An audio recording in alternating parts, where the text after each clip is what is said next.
भगवान सच में उसके साथ बहुत बुरा करे, बहुत बुरा। आगे ये होना चाहिए कि वो इस समाज के लायक नहीं है, वो खतरनाक है दूसरों के लिए भी।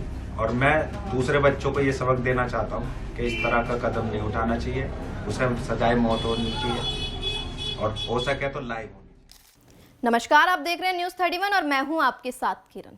मेरठ की मुस्कान ने सौरभ से प्यार किया, शादी की, लेकिन फिर उसी प्यार का गला घोटने की साजिश भी रच डाली। घर के अंदर चाकू चले, खून बहा, शरीर के टुकड़े किए गए, प्लास्टिक के ड्रम में रख दिया और फिर उस पर सीमेंट डाल दिया ताकि किसी को शक ना हो। मुस्कान ने घर पर ताला लगाकर लोगों को बता दिया कि वो पति के साथ घूमने जा रही है, लेकिन जुर्म का राज ज्यादा दिनों तक छुप नहीं सका। एक कबूलनामा और फिर पुलिस की दस्तक के साथ वो खौफनाक राज बाहर आ गया, जिसने पूरे मेरठ को हिला कर रख दिया। दरअसल साल 2015 में सौरभ और मुस्कान की मुलाकात हुई थी। दोनों को एक दूसरे से प्यार हुआ और 2016 में दोनों ने शादी कर ली। दोनों की जिंदगी में खुशियां थीं। एक प्यारी सी बेटी भी है जो इस वक्त दूसरी कक्षा में पढ़ रही है। आपको बता दें, सौरभ मर्चेंट नेवी में अफसर थे और लंबे समय तक समुद्र में रहने के कारण मुस्कान अकेले मेरठ में बेटी के साथ किराए के मकान में रहती थी। लेकिन वक्त बदला और 2019 में मुस्कान के जीवन में साहिल की एंट्री हुई, जो उसी मोहल्ले में रहता था। शुरुआत में दोनों के बीच दोस्ती थी, लेकिन ये दोस्ती धीरे धीरे खतरनाक मोहब्बत में बदल गई। साहिल अब मुस्कान की जिंदगी का हिस्सा बन चुका था और सौरभ की गैर मौजूदगी में उसके घर का भी।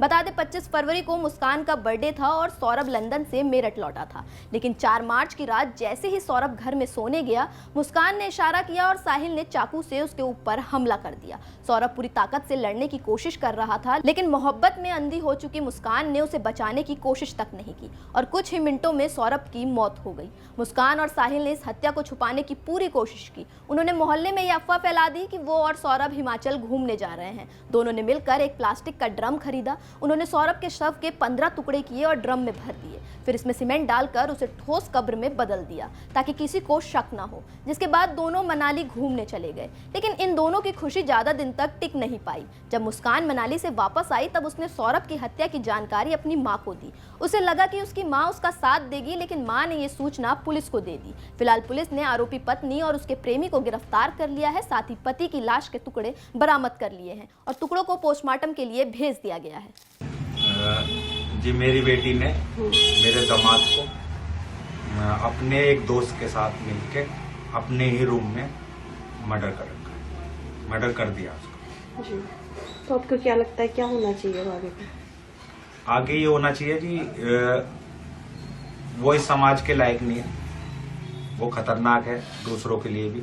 और मैं दूसरे बच्चों को ये सबक देना चाहता हूँ कि इस तरह का कदम नहीं उठाना चाहिए, उसे सजाए मौत होनी चाहिए और हो सके तो लाइव होनी चाहिए। इस बात से कह रही हूँ कि सौरभ जो क्या है, मैं केवल ये दिखावे के लिए नहीं बोल रही, हम दिल से बोल रहे हैं। वो बच्चा बहुत अच्छा था। मेरा बेटा डिप्रेशन में है रात से। उस बच्चे के लिए, सौरभ के लिए, उस शोभी के लिए नहीं। भगवान सच में उसके साथ बहुत बुरा करे, बहुत बुरा।